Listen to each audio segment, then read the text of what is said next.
¿no? El sistema endocrinológico, y todos los órganos y sistemas, pero nunca nos dicen, oigan, señores alumnos, también hay un aparato mental, ¿no?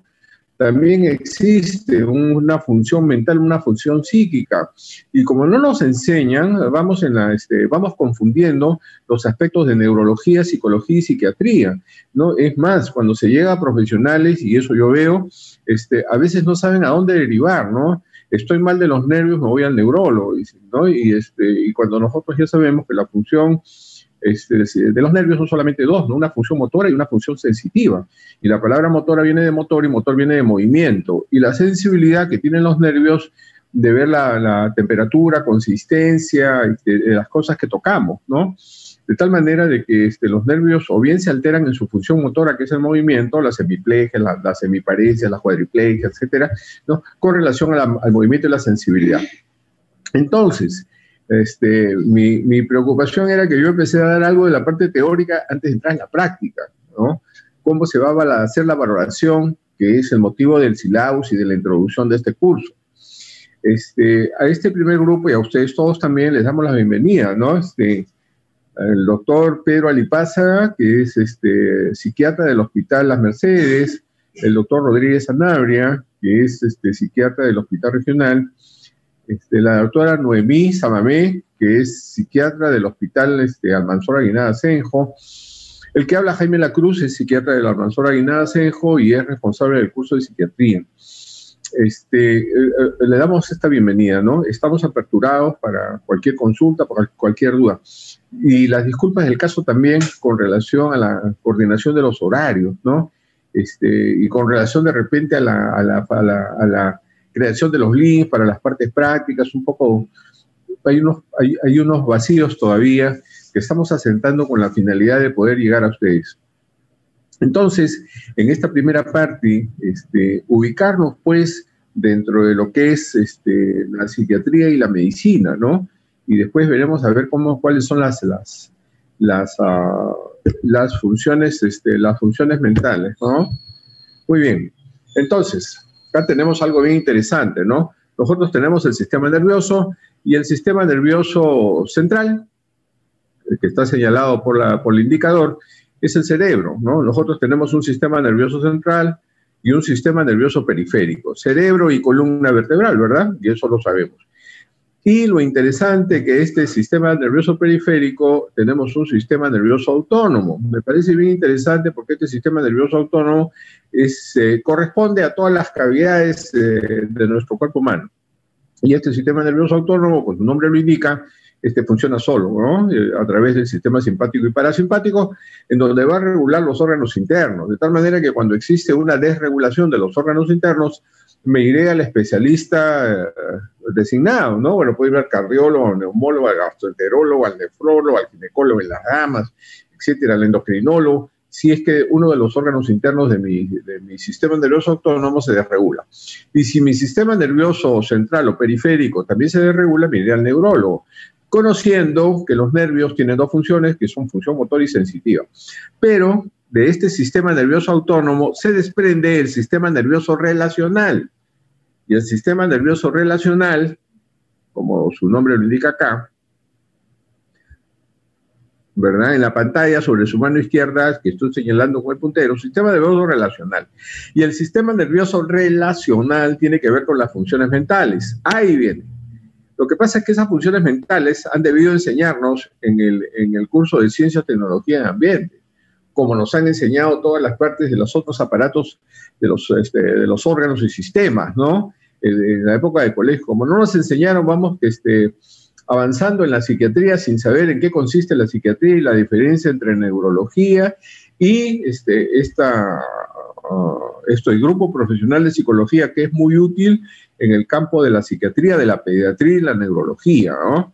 Es bastante útil. Entonces ya sabemos que el sistema nervioso central y periférico es encargado de los nervios, y los nervios tienen dos funciones, función motora y función sensitiva, y que en el sistema nervioso central aparece el sistema nervioso relacional. La palabra relacional viene de interrelación humana. Contra más sano esté mi sistema nervioso relacional, que viene a ser el psíquico, mis relaciones interpersonales van a ser más sanas. van a ser mejores. Si yo tengo alguna relación, alguna alteración en mi sistema nervioso relacional, se va a reflejar en mi interrelación humana, mi relación familiar, mi relación emocional, mi relación laboral, mi relación estudiantil. Porque en un salón hay personas que nos podemos llevar muy bien, con otras no, etcétera? ¿Por qué hay personas que tienen una gran facilidad de llegar a los demás, nosotros no? Bueno, etcétera. Tenemos diferentes perfiles de personalidad, cuya base es el sistema nervioso relacional, que va a ser el motivo de las clases posteriores. Entonces, en esta primera presentación que hacemos del curso, que deberíamos hacer historia de la psiquiatría, pero me pareció más importante empezar por esto, hablamos de las funciones mentales. Las funciones mentales como parte o como anatomía de la psiquiatría. Las funciones mentales viene a ser la anatomía de la psiquiatría. Si no conozco la anatomía, entonces de un órgano o sistema sus partes, es como el cardiólogo, ¿no? Si no conozco cuántas aurículas tengo y cuántos ventrículos tengo y cuáles son las arterias cavas superiores e inferiores, las venas superiores e inferiores y cuáles son las pulmonares, entonces no voy a poder detectar dónde está la falla o la patología de ese sistema cardiológico, ¿verdad? En cambio, en la psiquiatría, como no nos enseñan, estamos un poco perdidos. Bueno, ¿qué cosa es lo que voy a ver? ¿Qué cosa es lo que voy a estudiar? ¿Verdad? Y muchos se centralizan, todavía existen los mitos con relación a las enfermedades mentales y psiquiatría, ¿no? O sea, pensamos que psiquiatría es igual a esquizofrenia o psicosis. Bueno, también es, ¿no? Pero eso solamente es un 10% de las enfermedades mentales, ¿no? Siendo de repente la prioridad o de repente la mayor incidencia en un momento los cuadros de esquizofrenia, pero después vemos que no. Yo creo que más patologías existen en trastornos del afecto, que son las ansiedades y depresiones, y los trastornos de personalidad. Entonces, ¿cuáles son las funciones psíquicas? ¿Cuál va a ser el área sobre la cual yo voy a trabajar en esta parte de la psiquiatría, en esta parte de la medicina? Estas áreas, esta anatomía, es la que yo reclamo un poco al sistema, digamos, educativo. Incluso tienen ahora con la ley de inclusión, los profesionales tienen que manejar un poco más cuáles son las patologías psíquicas, de repente no para diagnosticar, sino para saber a dónde los voy a derivar. Entonces, neurología trabaja sobre el sistema nervioso central y periférico y las funciones motoras y sensitivas de todas las áreas del cuerpo, mientras que la psiquiatría trabaja sobre las funciones psíquicas, y las funciones psíquicas son todas estas áreas. Y ahí, por ejemplo, en la segunda línea, vemos el área del afecto, ¿verdad? Ustedes pueden observar en su pantalla el área del afecto, y acá está incorporado lo que es la ansiedad y la depresión. Lo que pasa es que a veces empleamos mal los términos, ¿verdad? Estoy mal de los nervios, me voy al neurólogo. Bueno, que yo sepa, cuando uno tiene una ansiedad, una depresión, no se vuelve paralítico, ni tiene una hemiplegia, ni tiene una parálisis de miembros superiores ni inferiores, ¿no? Son trastornos del afecto que pertenecen a la función psíquica, y la función psíquica viene a ser esa parte del aparato mental que tiene una ubicación cerebral. Muy bien, entonces, si nosotros vemos este primer cuadro, vemos la conciencia, y acá está la conciencia, y la conciencia tiene una ubicación en la parte posterior de nuestro cerebro, que viene a ser el lóbulo occipital, ¿no? Córtex posterior occipital, donde aparecen los estados de conciencia. No olvidemos que, como mencioné con el grupo del martes, permítame el grupo de martes repetir a sus compañeros que no escucharon, ¿no? La conciencia tiene dos partes, pues, ¿no? Una conciencia neurológica y una conciencia psicológica. Y la conciencia neurológica es la que me permite estar conectado con el medio. Bueno, en fin, me permite estar conectado con el medio. Yo creo que como ustedes saben, los niveles de conciencia son 4, ¿no? La patología de la conciencia me refiero, ¿no? Estrechez de conciencia, entorpecimiento de conciencia, obnubilación de conciencia y finalmente el coma. Entonces, cuando yo veo y valoro un paciente psiquiátrico, lo primero que veo es el estado de conciencia. Si está en coma, lógicamente que no lo voy a poder valorar desde el punto de vista psiquiátrico, pero puede haber una estrechez de conciencia, ¿no? Desde el punto de vista emocional, se puede ver una estrechez de conciencia en los estados emocionales, ¿no? Las personas, por ejemplo, que entran en un estado de relación emocional, afectiva, se les estrecha la conciencia, porque una persona que puede tener miles de defectos la ven como maravillosa, ¿verdad? Una persona que tiene un sinfín de cosas que no funcionan bien, la ven como excelente, ¿no? Hasta el momento que la conciencia se apertura, deja de ser estrecha y ve a la persona como es. Y al ver a la persona como es, definitivamente hacen que la conciencia tome su tamaño normal y diga, caramba, qué equivocado estuve con esta persona, pero para que llegue a ese nivel de conciencia tiene que haberle pasado pues algo catastrófico a la persona, ¿no? Luego viene el entorpecimiento de conciencia, en donde están el consumo de sustancias psicoactivas que entorpecen la conciencia, o el alcohol, ¿no? El alcohol, que si bien es cierto es euforizante en una primera etapa, después ya no lo es, ¿no? Porque la persona que consume alcohol después se va a encontrar con que la conciencia está entorpecida, así como su sistema nervioso también se entorpece, ¿no? Se entorpece y su capacidad motora se turba, su capacidad sensitiva también disminuye, ¿no? Y sus movimientos y sus funciones psíquicas se alteran, ¿verdad? Entorpecimiento. Luego viene la obnubilación de conciencia, los famosos estados crepusculares de conciencia después de los estados epilépticos. Bueno, todos creo que hemos visto en algún momento, y si no lo hemos visto lo vamos a ver, cómo son los estados, sobre todo las crisis de gran mal, ¿no? En las crisis de gran mal, ¿qué cosa tenemos? En las crisis de gran mal, nosotros tenemos los estados de obnubilación de conciencia, o sea, después de la crisis convulsiva, la persona comienza a recuperar su conciencia y en ese estado de obnubilación entran en estados crepusculares de conciencia. ¿Qué cosa es el crepúsculo? El crepúsculo es entre el anochecer y el amanecer, ¿verdad? O sea, como que se ve y no se ve, como que está medio nublado. Ese es el estado crepuscular de conciencia. Entonces, esta obnubilación de conciencia hace que la persona pueda cometer un sinfín de delitos, inclusive puede matar, puede realizar un montón de cosas, porque su conciencia está turba, no está consciente plenamente de los actos cometidos, ¿no? Entonces, es inconsciente cuando recupera la conciencia, ni siquiera se ha dado cuenta que ha cometido un delito. Entonces, la obnubilación de conciencia pertenece a los estados crepusculares de conciencia, ¿no? Los estados crepusculares pertenecen, a los estados de obnubilación de conciencia y se puede cometer humanamente actos delictivos sin ninguna conciencia. Y finalmente el coma no es conciencia. Luego de esta conciencia tenemos la conciencia psicológica y la conciencia psicológica es la que nos permite tener un discernimiento y juicio crítico. ¿Qué cosa significa eso, no? O sea, yo creo que nuestro Perú está señalado dentro de los países que tienen, muchos países que tienen muy poca conciencia psicológica. La conciencia psicológica es la que me permite a mí tener un discernimiento y juicio crítico de las cosas. ¿Qué cosa es bueno, qué cosa es malo, qué cosa es correcto, qué cosa es incorrecto, qué cosa se puede, qué cosa no se puede? Sí, no, blanco, negro. Sí, pues, pero a pesar de que yo sé que las cosas están mal, las hago, pues, a pesar que estén mal, ¿no?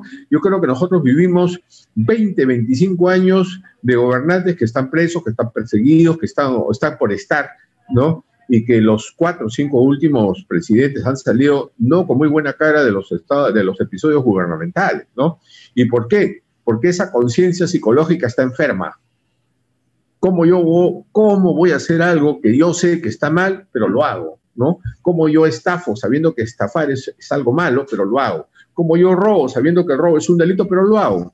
¿No? ¿Y qué cosas se vive en el Perú? Pues vivimos una alteración de la seguridad ciudadana, ¿no?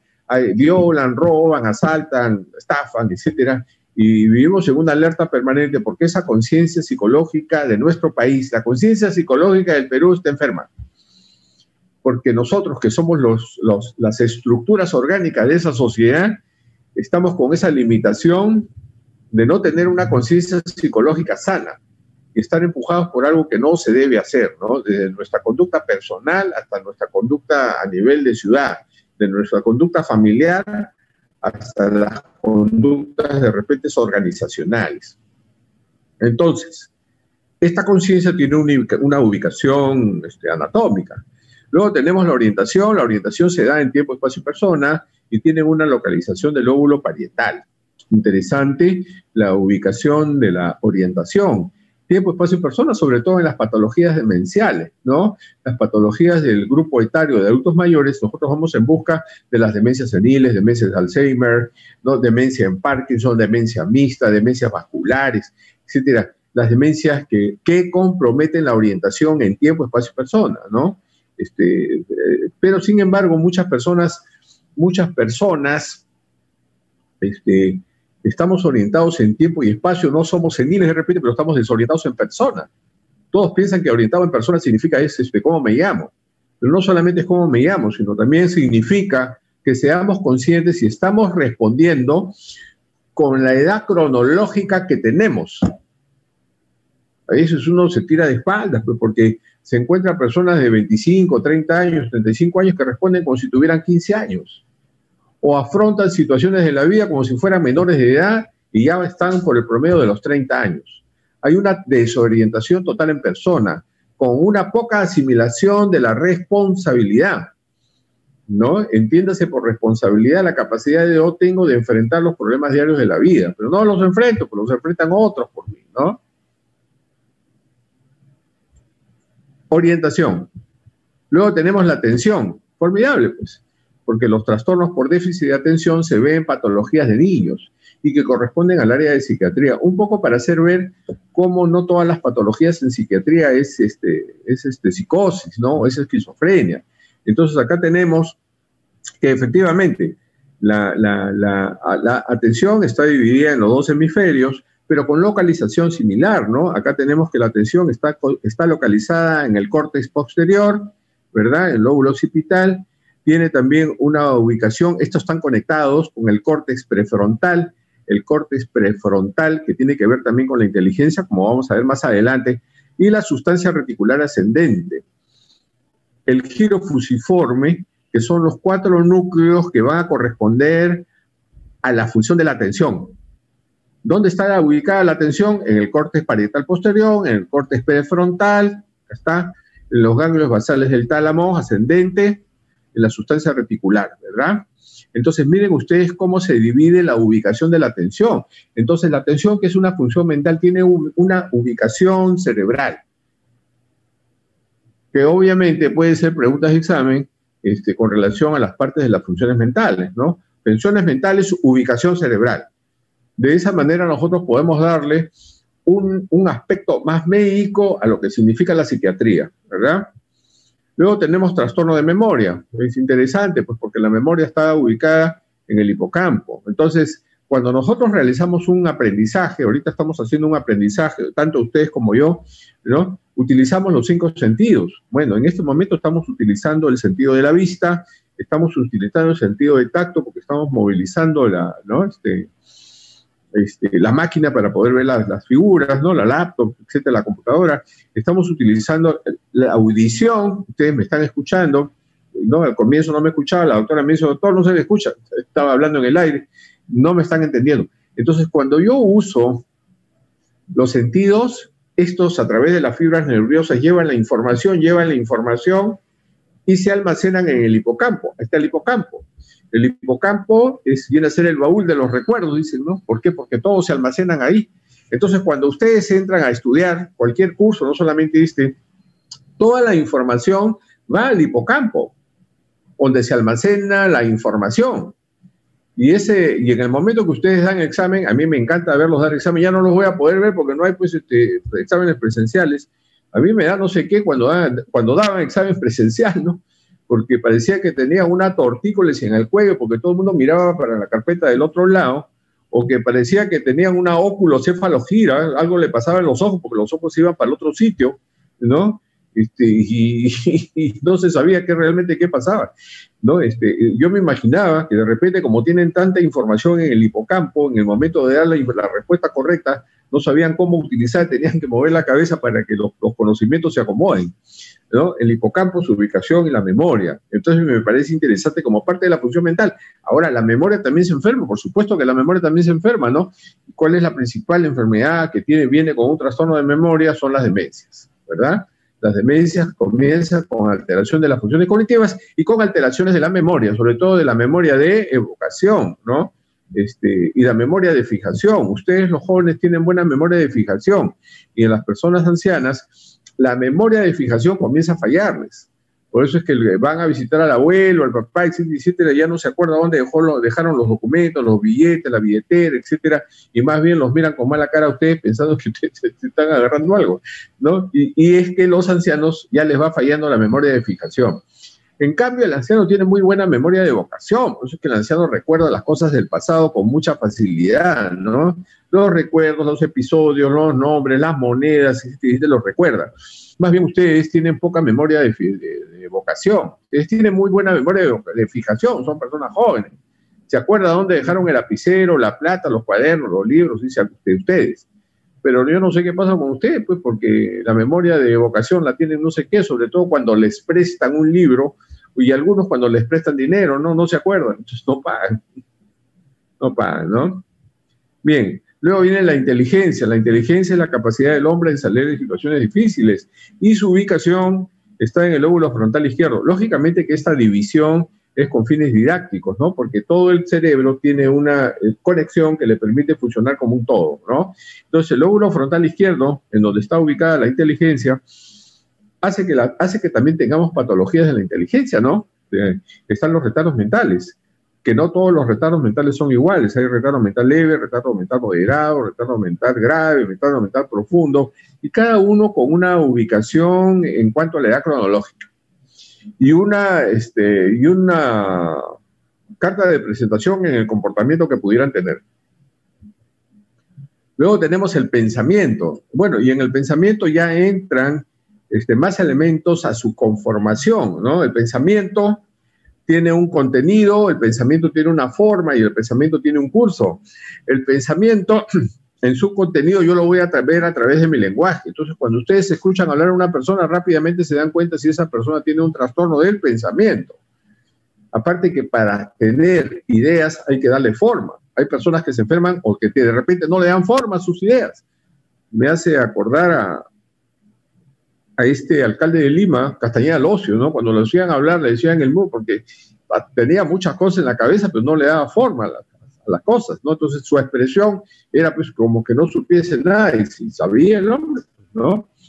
Y finalmente la secuencia que uno sigue, ¿no? Pensamiento tiene un contenido, una forma y un curso. Entonces el curso del pensamiento tiene que tener una secuencia que me permite a mí tener la idea de que estoy siguiendo la hilación del tema. Cuando una persona se enferma del contenido del pensamiento, inmediatamente tiene un alejamiento de la realidad. En otras palabras, la psicosis, especialmente la esquizofrenia, son enfermedades del pensamiento. Los trastornos de ideas delirantes también son enfermedades del pensamiento también, ¿ah?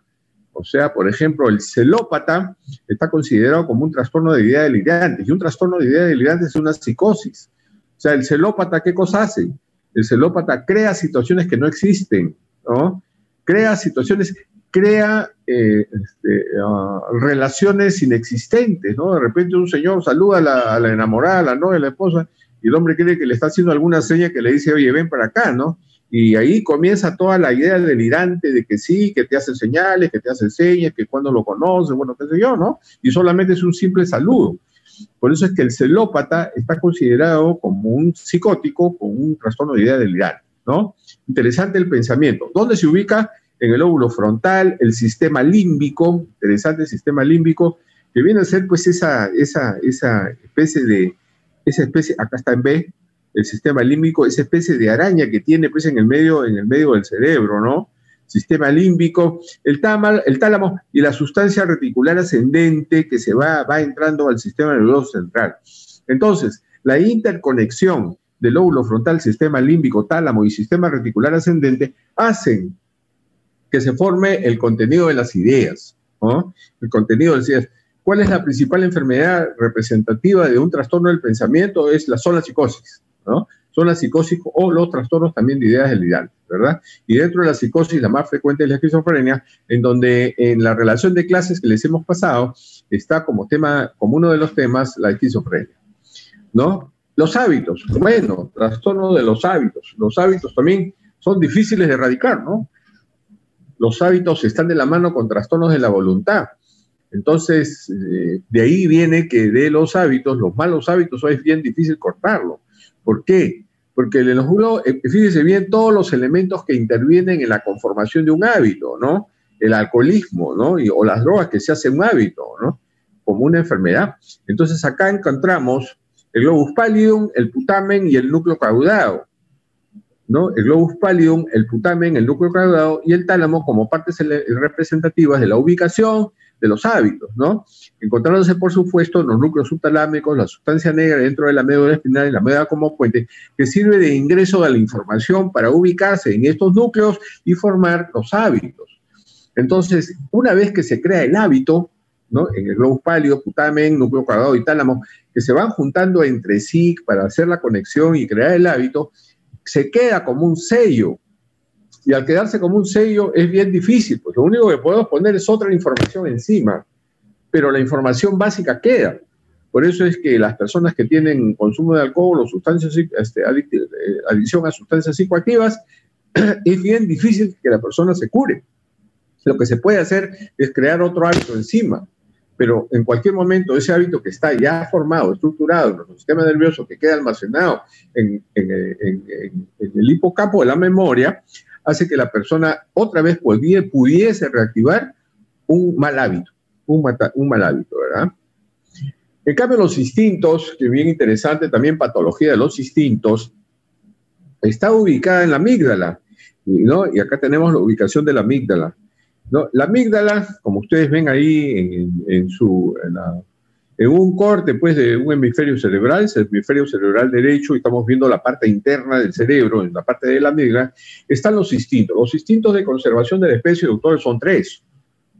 Son tres. Uno es la agresión, otro es la alimentación, la agresión, la alimentación, y el otro es los instintos placenteros. Que también hay algunos temas he revisado, algunos temas de exposición de clases magistrales, ¿no? Entonces, dentro de los trastornos de la alimentación está la anorexia nerviosa, la bulimia nerviosa, etcétera, ¿no? Hiperfagia con alteración de las emociones. O sea, los trastornos de la alimentación también están incorporados dentro de lo que es psiquiatría, ¿verdad? Trastorno de la alimentación. Luego tenemos la agresión. La agresión es un instinto de conservación de la especie, ¿eh? La agresión no es mala, siempre y cuando yo la utilice como un mecanismo de defensa, ¿no? Nosotros estamos en un salón, de repente ingresan unas personas con palos, piedras a pegarnos, nosotros nos defendemos a través de la agresión, ¿no? Lo patológico es cuando yo utilizo la agresión como un mecanismo, como un comportamiento sin motivo, sin factores encadenantes. Ese es el problema, ¿no? Entonces nosotros vivimos una patología de agresión, así como vivimos trastorno de conciencia psicológica, agresión, que es otra de las características de nuestro Perú, ¿verdad? El Perú sufre, pues, de esta situación de una agresión no controlada.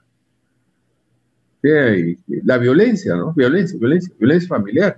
Entonces hay mucha maldad, mucha ira, mucho riesgo, mucha persona de peligrosidad. Entonces hay tanta persona de peligrosidad, la cólera, la ira, la rabia, la violencia, que hace que se cree, pues, la comisaría de la familia, la ley de violencia familiar, las entidades del Estado que van en busca de proteger a la familia por extremada violencia. Entonces, ¿qué pasa con esa patología de la violencia? Hay que estudiarla, y después, en la parte final, voy a hablar del por qué se suscitan cada una de estas patologías, ¿no? Y finalmente, los instintos placenteros. Y dentro de los instintos placenteros hay dos. Uno es el instinto gregario. Gregario, la palabra gregario viene de la palabra grupo. Es un instinto placentero, ¿eh? Y tiene el mismo nivel que el instinto sexual. Miren, el mismo nivel de placer. Siendo el instinto sexual el más placentero de todos los instintos, el instinto gregario tiene el mismo nivel. Entonces, yo necesito pertenecer a un grupo, yo necesito ser aceptado por el grupo y necesito reconocimiento de mi grupo. Pero ¿qué ha pasado con esta pandemia? Pues, Pocutún, se cortó el instinto gregario, que es un instinto placentero. ¿Qué pasó con mi grupo de trabajo, mi grupo de fútbol, mi grupo de estudio, mi grupo de deporte, mi grupo de baile, mi grupo de los fines de semana? Ya no los tengo, pues. Solamente me he quedado con mi grupo primario, que es mi familia. Y acá han ocurrido dos cosas: o la familia se fortalece o la familia se quiebra. Esas son las dos cosas que han habido. Y curiosamente, haciendo un estudio de las consecuencias psicojurídicas del aislamiento, encontramos que la patología más frecuente por este aislamiento son los trastornos de pánico. O sea, en un comienzo todos decían, todos van a estar deprimidos. No, no estaban deprimidos. Lo que yo por lo menos veo, son trastornos de ansiedad generalizada, trastornos de pánico. O sea, un gran miedo que se puede presentar en cualquier edad. Acá ya no hay grupo etario. No hay que el anciano tiene miedo, la persona de mediana edad tiene miedo, la persona joven tiene miedo. Todos tienen miedo. O sea, todos tenemos miedo. Y lo que más se ve en la patología psíquica son trastornos de ansiedad generalizada, trastornos de pánico. Lo curioso es lo que yo explicaba al comienzo, ¿no? Que cuando yo recibo los pacientes, yo he estado haciendo consulta presencial durante toda la pandemia. ¿Y qué cosa encuentro con el paciente? El paciente molesto porque ya vino con la tomografía, la resonancia, la evaluación neurológica, que por acá, que por allá, la razón por todos lados, y no tenía por qué, porque el diagnóstico era trastorno de ansiedad generalizada, trastorno de pánico. Lo que pasa es que todavía seguimos con ese mito, ¿no? Estoy mal de los nervios, me voy a neurología. No tengo nada contra los neurólogos, por si acaso son mis amigos también, ¿no? Sino que a veces veo la mala utilización, pues, ¿no? Ya le pidieron tomografía, resonancia magnética nuclear, mapeo cerebral y un montón de cosas más que no va a salir nada porque estos son áreas funcionales. No aparecen áreas orgánicas. Entonces el paciente va a venir un poco molesto y por favor, en la formación que ustedes tengan, nunca le digan al paciente, lo felicito, usted no tiene nada. Porque el paciente se siente mal, se siente muy mal. Y que al paciente, después de tomar la resonancia, tomografía, electroencefalograma y todo lo demás, le digan, lo felicito, usted no tiene nada, el paciente se siente tomado de pelo, ¿no? Es preferible que le digan al paciente, bueno, yo no sé lo que usted tiene, pero sí estamos en la obligación de derivar al paciente al especialista más que le corresponde, no más con él, sino al especialista que le corresponde. Y nosotros nos recibimos por si acaso, ¿no? Y todos sabemos de médicos generales, de médicos cirujanos. Entonces, por lo menos tenemos la obligación de saber cuál especialista yo lo voy a derivar primero, porque le corresponde esa especialidad, ¿no es cierto? Y finalmente los instintos sexuales, ¿no? Y los instintos sexuales, que son los más placenteros de todos los instintos, también tenemos una clase de las patologías sexuales, ¿no? Pero a mí me llama la atención, ¿no? En nuestro país, que es lo que le decía al grupo de ayer, ¿no? Que a pesar que nosotros pretendemos que la sexualidad está muy abierta, que todo se permite, y por ahí mentira, pues porque yo agarrado, porque ya no vamos al hospital, cualquier historia clínica, y ninguna historia clínica tiene historia psicosexual. Es más, cuando nos enseñan a hacer historias clínicas, no tocamos el aspecto psicosexual. Agarren de cualquier especialidad, saquen su historia y está circunscrita. En algunas especialidades hacen la historia completa. Y en los que hacen historia completa nunca ponen historia psicosexual, cuando la historia psicosexual es parte del área instintiva, ¿no? Parte normal de la psiquis, ¿no? Por si acaso. Luego tenemos la percepción está dada por los 5 sentidos, ¿verdad? La vista, como todos sabemos, que tiene una localización de inicio en el lóbulo occipital, ¿no? Con el quiasma óptico, se va hacia adelante, etcétera, ¿no? Y conforma los órganos de la visión. El olfato, que está localizado por debajo del lóbulo frontal, en el prefrontal. La audición, en ambos lóbulos temporales, hay 2 tipos de audición, ¿no? El área de Broca y el área de Wernicke, el lenguaje expresivo y el lenguaje comprensivo, que tienen una ubicación en los lóbulos temporales, y en el lóbulo prefrontal, el área de Wernicke, ¿verdad? Que es de la comprensión. ¿Por qué yo menciono la percepción? Ustedes me dirán, bueno, doctor, ¿qué tendrá que ver la percepción con psiquiatría? Bueno, tiene que ver mucho, pues, porque justamente en los cuadros psicóticos lo que se presenta como llamativo son las alteraciones de la percepción. La persona va escuchando voces, la persona va viendo cosas que no son, la persona va sintiendo olores que no tiene, la persona va sintiendo sensaciones corporales que no hay, ¿verdad? O de repente no quiere comer porque la persona siente un gusto extraño a las comidas, ¿verdad? Cuando realmente la comida no tiene nada, y comienza la alteración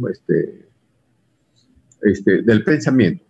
Cuando se altera la percepción, doctores, cuando se altera la percepción, se altera el pensamiento, se altera el contenido de la realidad. Alteraciones de la percepción que alteran el contenido de la realidad. Alteración de la percepción más alteración del pensamiento igual psicosis. ¿Y cuál es la psicosis más frecuente de esquizofrenia? Acá está el tacto también, de localización frontoparietal, y el gusto frontoparieto-temporal, ¿no? Está ubicada el núcleo entre estos 3 lóbulos, mientras que el otro tiene una ubicación del tacto frontoparietal. El lenguaje. Nosotros no vemos el área del lenguaje, generalmente lo ve tecnología médica a través de especialistas del lenguaje, ¿verdad? Pero, sin embargo, acá, como yo les explicaba, el área de Broca, el área de Wernicke, como trastorno del lenguaje, dentro del área de la percepción, es interesante ver cómo las espasmofemias, ¿no?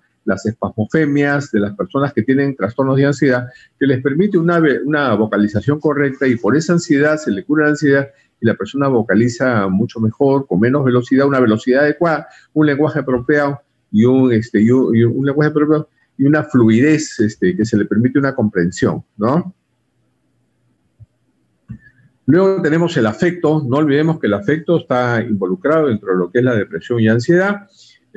Acá intervienen la amígdala y el lóbulo frontal. La amígdala tiene en la amígdala está localizada también, doctores, las emociones primarias. Ahí en la amígdala está la cólera, la ira, la rabia, los celos, la venganza, el odio, todo lo que signifique emociones negativas.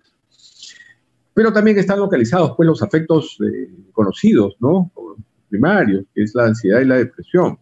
Lo que pasa es que en la amígdala aparecen las emociones primarias. ¿Cuáles son las emociones primarias? Bueno, todos en algún momento de la vida hemos actuado con cólera, con ira, con rabia, con celo, con deseo de venganza, con odio, qué sé yo, y hemos expresado cosas que de repente nos hemos arrepentido. La amígdala debe tener una comunicación con el lóbulo frontal. ¿Por qué? Porque el lóbulo frontal, en el hemisferio izquierdo, está la inteligencia. Entonces, si yo uno mis emociones con la inteligencia, tengo la inteligencia emocional. Bueno, es bien fácil hablarlo. Yo lo hablo con bastante facilidad, sí, pero ahora hazlo, pues, ¿no? Porque a veces nos encontramos en situaciones tan difíciles que nos agarramos del cuello de las manos, queremos ahorcar a alguien y a veces lo hacemos por las cosas que nos hacen y después reflexionamos. En realidad, la inteligencia emocional que la hablan tan fácil, yo la veo bien difícil, porque una vez que se comienza la emoción primaria viene con todo, y es más, muchas de las veces la persona tiene que actuar de una manera impropia, sumergida dentro de lo que son las conductas delictivas, ¿no? O sea, las emociones, el afecto, las emociones primarias sobre todo, empujan al ser humano a cometer delitos, ¿no? Y mató por celos, y mató por cólera, y mató por envidia, y mató por venganza, y mató por odio. Y muchas veces nosotros decimos, a mí no me pasa, espérate que te pase y vas a ver cómo reaccionas. O sea, es bien difícil para mí utilizar la inteligencia emocional porque tenemos emociones primarias. Cuando pasan al lóbulo frontal, por eso es que las letras están en negrita y con mayúscula, ¿no? Negrita y con mayúscula.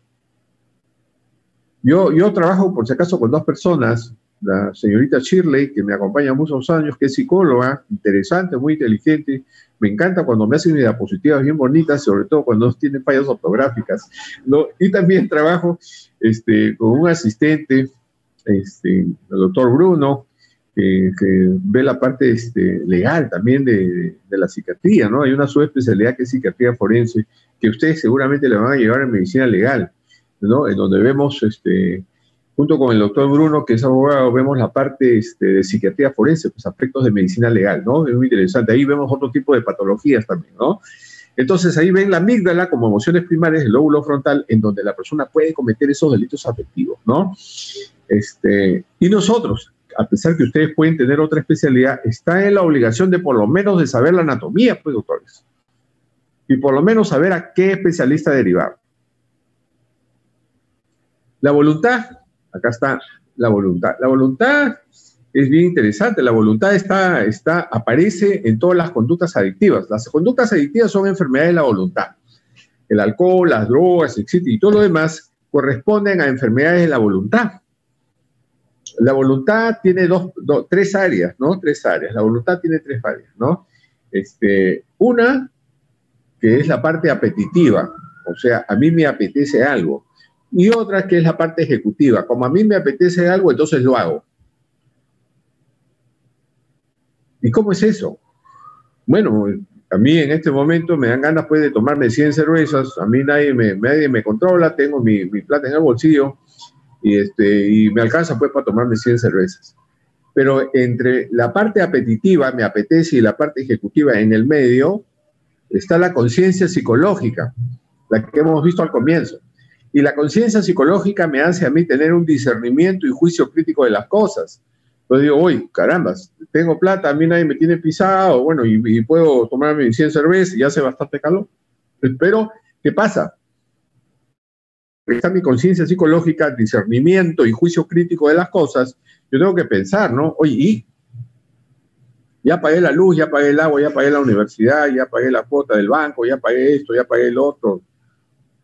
Las deudas que tengo pendientes, ya las pagué. Ya tengo la plata para la casa, la comida, los servicios elementales. Ya tengo la plata. Bueno, sí la tengo. Entonces, ¿te alcanza para 100 cervezas? No, no me alcanza. ¿Cuánto te alcanza? Te alcanza para una. Ya me voy a tomar una. Esa es una explicación de lo que significa la conciencia psicológica y una voluntad sana. Pero cuando la voluntad se enferma, ahí viene el problema. Porque a pesar que yo diga, no he pagado la luz, no he pagado el agua, no he pagado la universidad, no he pagado los colegios, no he pagado la casa, no he pagado los servicios, no he pagado el teléfono, no he pagado nada, pero no importa, pues yo me gasto toda la plata y me tomo las 100 cervezas, ahí vienen los problemas de la voluntad. Son enfermedades de la voluntad, donde la voluntad está enferma. Entonces, a veces al alcohólico, al drogadicto le dicen, pon de tu voluntad, la voluntad no se puede, porque justamente son enfermedades de la voluntad. ¿Y dónde está ubicada la voluntad? Acá está, pues, en los ganglios basales, que hemos mencionado antes, ¿no? El putamen, el núcleo caudado, etc. Y la corteza del lóbulo frontal. El lóbulo frontal tiene una importancia enorme dentro de sus funciones en lo que es el comportamiento humano. Muy bien. Entonces, yo quisiera completar esto, ¿no? Yo les he dado la división del sistema nervioso central, ¿verdad? Acá está, sistema nervioso relacional, y nos hemos hablado de las funciones mentales.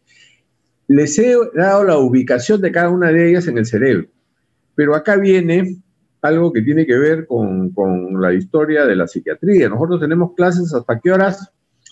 Hasta las 7:15, ya. Entonces, en esta segunda parte, vamos a hacer 5 minutos de preguntas, si es que tuvieran. Quisiera entrar a lo que es la historia de la psiquiatría y, aparte de esta función mental de ubicación, ver cómo se ha progresado y en qué nivel estamos ahora. ¿Alguna pregunta, doctores? ¿Alguna pregunta, doctores? ¿No hay? Sí, entendido bien, doctor. ¿Está bien? ¿Todo está claro? Doctor, perdón, una pregunta. Dígame. Cuando mencionó principal enfermedad del trastorno del pensamiento, mencionó trastornos de idea delirante celópata y no entendí lo otro, si son una psicosis o qué. Así es. O sea, ¿cuáles son las enfermedades del pensamiento? Son todas las enfermedades que están fuera del contexto de la realidad. ¿Y qué cosa es el celópata? El celópata es una persona que está fuera de la realidad, ¿no? Porque crea una situación de amoríos que no existen, crea un montón de circunstancias que no las hay. Él las crea, ¿no? Por eso, dentro de lo que es el alcoholismo, por ejemplo, hay una de las etapas del alcohólico que es el celópata. ¿Y qué hace el alcohólico? Si es que tiene esa etapa del celópata, ¿no? Llega a la casa y lo primero que hace es irse en contra de la esposa y de las hijas mujeres y crea un montón de cosas. Comienza a buscar, le pega a la mujer, se mete al ropero, se mete debajo de la cama, acá hay alguien está acá, no hay nadie. Una vez que recorre toda la casa y va en busca de lo que tiene en el pensamiento, que no es real, ¿no? Y ya le pegó a la mujer y se da cuenta que no hay nada, pues sí, le dice, bueno, no hay nadie, pues bueno, entonces, ¿por qué me has pegado? Bueno, te pego por si acaso. Entonces, a la final da por cierto que él puede haber visto o pensado o percibido percepción de que alguien pueda estar dentro de casa. Y su pregunta me parece interesante, pues, porque celópatas hay bastante. No hay que confundir el celópata con una respuesta a la dignidad, ¿no? Yo me acuerdo bien que vino también una jovencita, preguntaba a una señora, ¿no? Y que el esposo, pues, el esposo le decía, ella es una celópata, ¿no? Ella es una celópata. Y yo lo escuchaba decir, es una celópata. La señora tenía, pues, una gran angustia, una desesperanza. Y yo le dije, por favor, explíqueme por qué. Bueno, me dice, yo estoy en la camioneta con mis amigas, estoy tomándome unas cervezas, unas risas, unas bromas, ¿no? Y ella se pone celosa.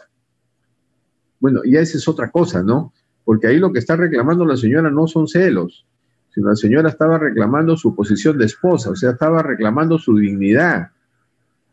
Una cosa es reclamar la dignidad y otra cosa es crear en la mente cosas que no son ciertas.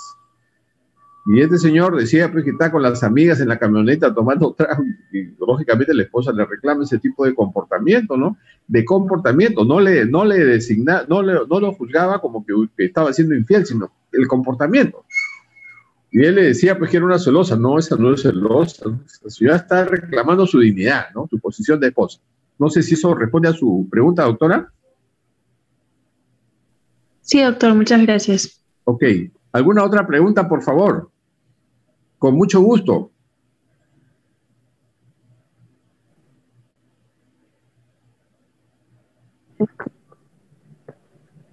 Si no me preguntan a mí, tendré que preguntar yo. Aunque veo que son como 70 alumnos, no puedo preguntar a los 70.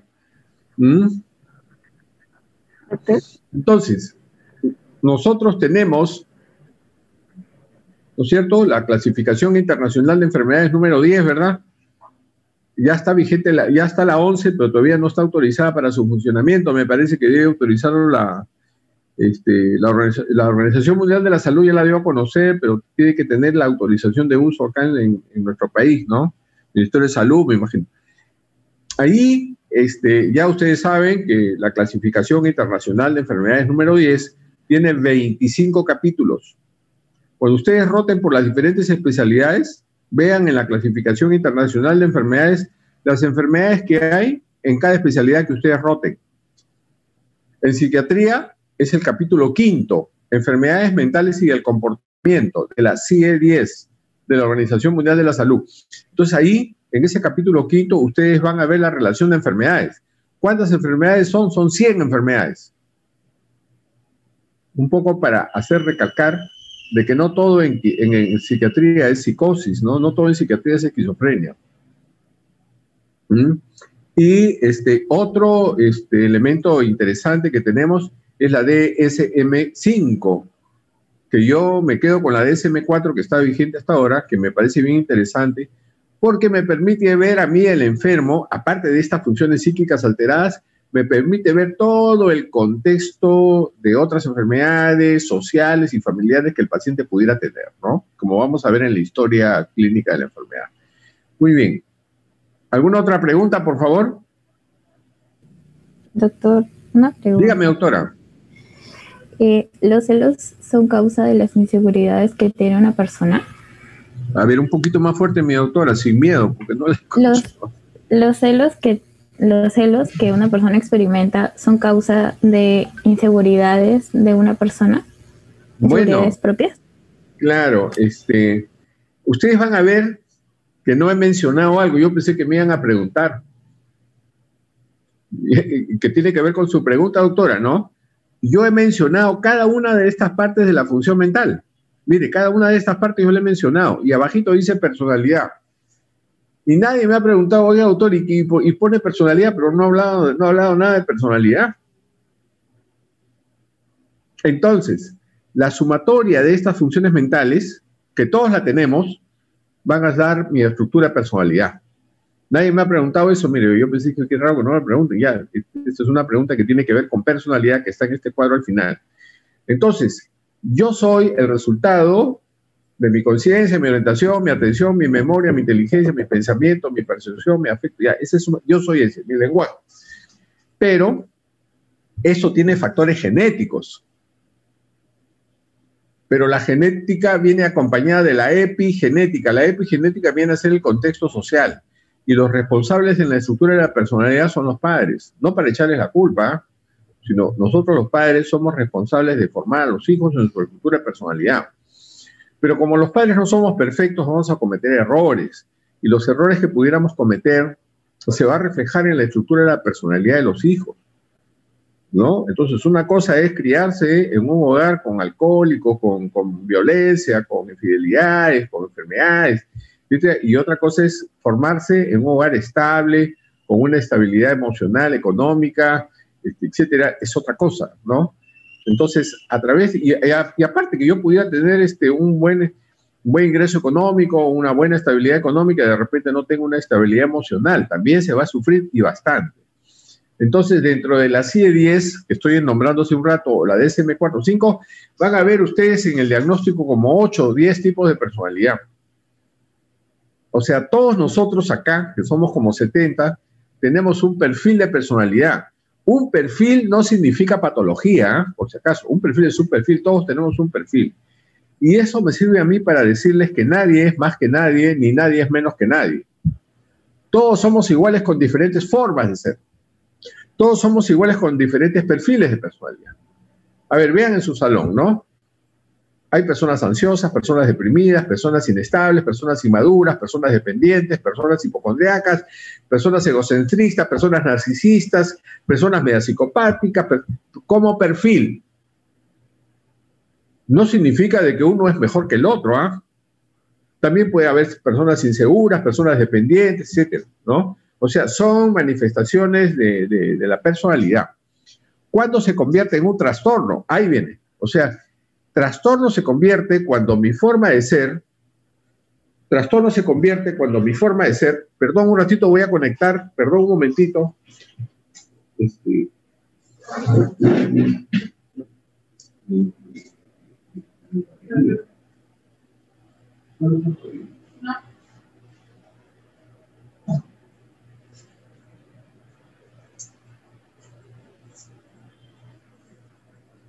También desconecta el celular. Sí, por favor.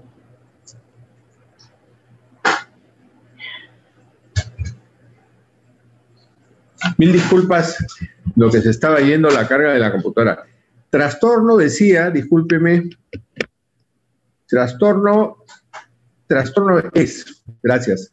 Trastorno es cuando mi forma de ser ya repercute en mi interrelación humana, que era lo que yo le dije al comienzo.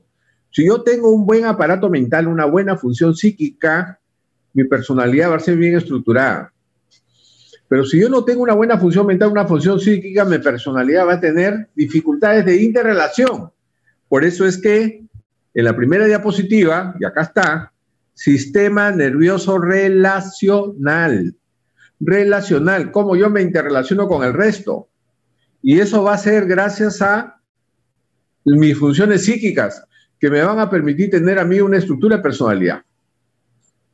¿De acuerdo? Entonces, de acuerdo a cómo soy, yo puedo tener perfiles. O sea, yo puedo ser inestable, inseguro, sí puedo ser dependiente como perfil. Y voy a seguir mi vida normal, ¿no? Con mis limitaciones de algunas cosas, pero no significa que una persona sea mejor que otra, ¿no? Lógicamente que hay personas que son más agradables que otras, ¿no? Que son personalidades estables. Pero las personalidades estables o normales, entre comillas, ¿tío, cuál de nosotros es normal? Si todos nosotros tenemos algo que de repente no está bien, ¿no? Que no nos permite ser perfectos. Dios nomás es perfecto y algunos idiotas por ahí que se creen perfectos. Pero después todos tenemos defectos, ¿no? Todos tenemos formas. Por eso es que en el salón también hay formas. Hay personas que hablan más, personas que hablan menos, personas esquizoides que están en una esquina pero se divierten bien, y personas que son más histriónicas, que hacen más en la fiesta, se bailan más, aparecen más, hablan menos, en fin, ¿no? No sé si eso responde, doctora, a su pregunta. Sí, gracias. ¿Sí? ¿Está bien? Responde su pregunta, ¿verdad? Gracias. Sí. ¿Alguna otra, por favor? ¿Alguna otra pregunta? Sí, doctor. No me quedó claro algo. O sea, la personalidad también depende de la genética, pero también de la crianza de los padres, ¿verdad? Así es. Ah, ya. Y en el caso, o sea, de una familia o sea, unos que tienen solo un padre o una familia en la que son homosexuales, o sea, ¿eso también puede afectar? Bueno, ahí entramos, pues, y lo hablaremos, me imagino que lo hablaremos cuando hablemos de las áreas distintivas, ¿verdad? De acuerdo a la Organización Mundial de la Salud, ser homosexual no es patología, no está considerado. Solamente se considera patología al homosexual ego distónico. ¿Qué significa? Ahí está en la clasificación de enfermedades. Ego distónico significa que existe el homosexual, que puede ser lesbiana, ¿no? Que no se siente conforme con lo que es. Pero en todos los años de psiquiatra no he visto ningún homosexual que no se sienta conforme con lo que es, ni ninguna lesbiana que no se sienta conforme con lo que es. Todos se sienten conformes. El que no se siente conforme es el contexto social, o sea, la familia de la persona, los hermanos de la persona, las personas que viven con esa persona, no se sienten conformes, pero la persona se siente muy bien, más bien lo que buscan ellos es ser aceptados. Entonces, ¿cuándo se convierte en un paciente? Se convierte en un paciente cuando es ego distónico, o sea, vengo porque no me siento contento con mi elección sexual, ya. Pero no conozco ninguno, y los 4 o 5 que he recibido en mi vida no han venido porque han querido, ¿eh? Han venido porque los han agarrado a golpe los hermanos, los padres los han desechado, bueno, los han arrojado de la casa, ¿no? Los han agarrado a la fuerza, o los han condicionado a un tipo de asistencia, pero no quieren. Ahora, usted lo que me comenta es otra cosa, ¿no? ¿Cómo se estructura la personalidad de un niño que se forma, contexto social, epigenética, de 2 padres homosexuales? Bueno, primero que no conozco ningún niño, todavía no conozco ningún niño como producto de 2 padres homosexuales, no conozco, ¿no? Y yo diría de que, como decimos, matrimonio, ¿no? La palabra matrimonio debe ser conformada por el hombre y la mujer, porque matrimonio viene de la palabra matriz, matriz viene de útero. Aparte que en el desarrollo de la familia está todo lo que nace, crece, lo que nace, crece, se reproduce y muere.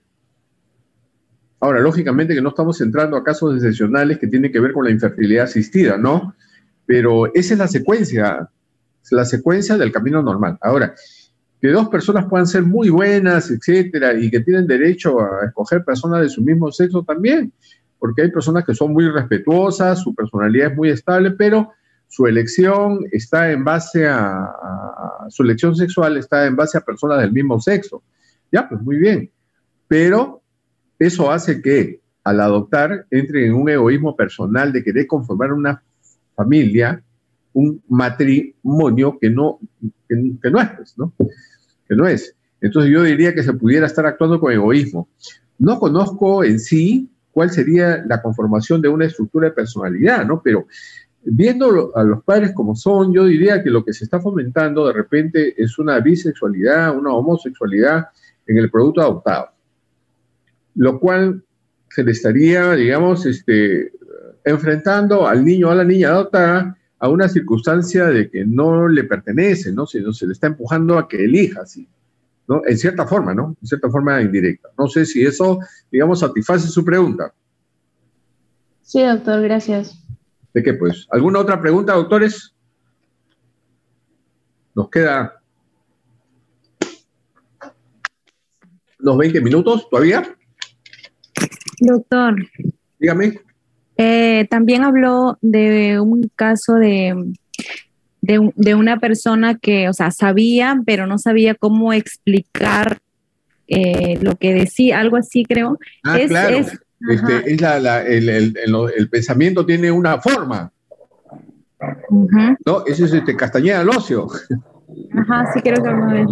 Claro. Bueno, también hay, pues, pero eso también debe haber en ustedes, ¿sabes? Porque, ¿qué pasa, no? De repente ustedes tienen un examen, tienen que hacer una exposición, así como acá vamos a hacer también una exposición, y de repente se preparan pues unos 15 días antes para la exposición, están bien con su diapositiva, bien preparados, salen a exponer y comienzan, ¿no? Bueno, bueno, a mí me toca, creo que, bueno, sí, pero ya, siéntate por favor. No, pues yo me he preparado, ya, siéntate para el próximo ciclo, ¿no? Entonces tienen una dificultad para estructurar la forma de sus ideas. Sí hay también, por supuesto, ¿no?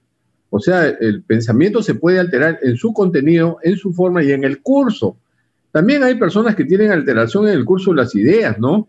O sea, están hablando una cosa, se pasan a otra, ¿no? Y a veces yo me he visto, sobre todo cuando había clases presenciales, ¿no? Yo estaba hablando de una cosa y había otro por ahí, que yo no sé si hacía por sobar al profesor o qué sé yo, y comenzaba a hacer preguntas que no correspondían al tema. O sea, no seguía la secuencia, o creo que lo hacía por participar un poco de manera inapropiada, ¿no? Pero sí se ve, doctora, ¿eh? Y esto, por ejemplo, que como dice usted, por ejemplo, estás hablando de algo y luego te vas por otro punto. ¿Hay algún ejercicio o alguna manera, no sé, de... ¿Cómo? ¿Hay qué? Como un ejercicio o algo como para, o sea, para corregirlo? Algo Doctora, así. usted quiere un tratamiento. No, es que quiero saber. En otro momento, pues, doctora, porque estamos acá ya veo, usted ya se salió del curso, ya. Sí, me pregunta por tratamiento, ¿no? En otro momento conversaremos eso, pero yo me refiero acá a la exposición del tema. Ya, está bien. Ok, ¿alguna otra pregunta?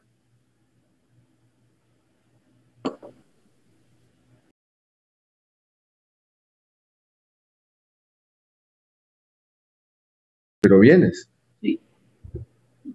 Bien, doctores, vamos a ver unos 5 o 10 minutos, le voy a dejar después la información, ¿ya? 5 minutitos, 10 minutitos, porque tenemos también con otro grupo dentro de 10, 15 minutos y hay que hacer un paréntesis, ¿ya? Esto de la historia de la psiquiatría me parece muy interesante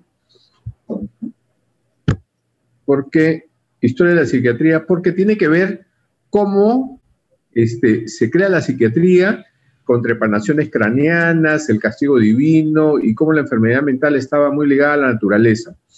Me parece importante porque a través de la historia se ha visto la demonología como ciencia. Es decir, la locura era un castigo de Dios y ese castigo de Dios significaba que el demonio se posicionaba sobre él y había que tener el conocimiento más o menos de 1100, 1200 demonios para ser un experto en enfermedades mentales. El tratamiento era en base a quemar a las personas vivas para poder eliminar ese espíritu maligno y que ese cuerpo se pudiera salvar. Bueno, se salvaba, pero a la vida carbonizado. Después hubo una segunda etapa que me parece interesante dentro de la cultura griega, separaba a la religión de la cultura del estudio mental. Me parece interesante porque hasta los años 1940, 30, dentro de lo que es la historia del Perú, los religiosos tenían a cargo los enfermos mentales, pero en el año 40, 50, los primeros psiquiatras que estuvieron, entre gallos y medianoche, sacaron a las monjas y tuvieron posicionamiento del hospital, famoso Hospital Arco Herrera, ¿no? Porque después se dieron cuenta de que las enfermedades mentales eran eminentemente médicas, ¿no? Entonces acá, en estas diapositivas que se las voy a pasar para que ustedes la tengan, era una secuencia de cómo se iba instalando y cómo consideraban a la esquizofrenia y a la epilepsia. La epilepsia era considerada como enfermedad designada por los dioses, mientras que las esquizofrenias eran consideradas como posicionamiento demoníacos, ¿no? Entonces, de todas maneras que había que sacar el demonio.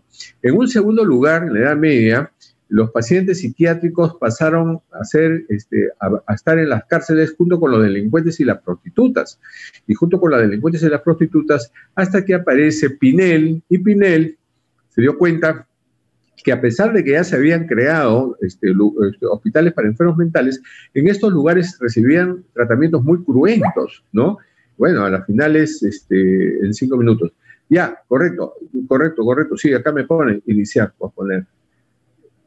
Perdón, las enfermedades, sí, acá me están avisando ya del aula de las prácticas. De todas maneras, yo quisiera colocar esto que se lo voy a pasar, porque ahorita me van a cortar para pasar a las clases. Algo interesante, actualmente las enfermedades mentales se basan en neurotransmisores y receptores. Antes había que quemarlos vivos, después se les metían en las cárceles, después se le daban tratamientos cruentos, pero ahora ya la farmacología moderna, a partir del año 1990, hace que las enfermedades mentales estén clasificadas en neurotransmisores y receptores. Entonces, cada una de las enfermedades que hemos nombrado, hay una alteración bioquímica en el sistema nervioso central. No existe el pon de tu parte, ponte fuerte, tú sí puedes, no existe. O yo regulo el sistema nervioso bioquímico, porque la neurona tiene una transmisión eléctrica, y la bioquímica son los neurotransmisores, el cerebro es una caja electrobioquímica, de tal manera de que si yo no regulo bioquímicamente las enfermedades mentales, no lo voy a mejorar al paciente. No existe el pon de tu parte, no existe te vas a hacer adicto, por favor, eso lo vamos a ver en la práctica también con los grupos que vamos a tener, no existe el te vas a hacer adicto, no existe el pon de tu parte. ¿Cómo va a poner de su parte? Eso es como que a un diabético le digan que está con el azúcar que vuela y hay que aplicarle insulina, yo le digo, baja el azúcar, pon de tu parte, baja el azúcar, tú sí puedes. Eso es imposible, ¿no? O a un hipertenso que no le doy un tratamiento farmacocardiológico adecuado, pedirle de que ponga de su parte y que él baje la presión. Es igual a las enfermedades mentales. La famosa ansiedad generalizada es un trastorno del sistema GABA, que es un neurotransmisor responsable de la ansiedad. O yo regulo el sistema GABA, o lo sacrifico a mi paciente diciéndole, pon de tu parte, te vas a hacer adicto, ponte fuerte, tú sí puedes, y el enfermo se siente peor, ¿no? Eso es. Acá hay una sinapsis en donde están los neurotransmisores y receptores. Y fin, doctores, esto lo vamos a pasar. Voy a entrar a hacer la gestión del otro link para poder entrar a las prácticas.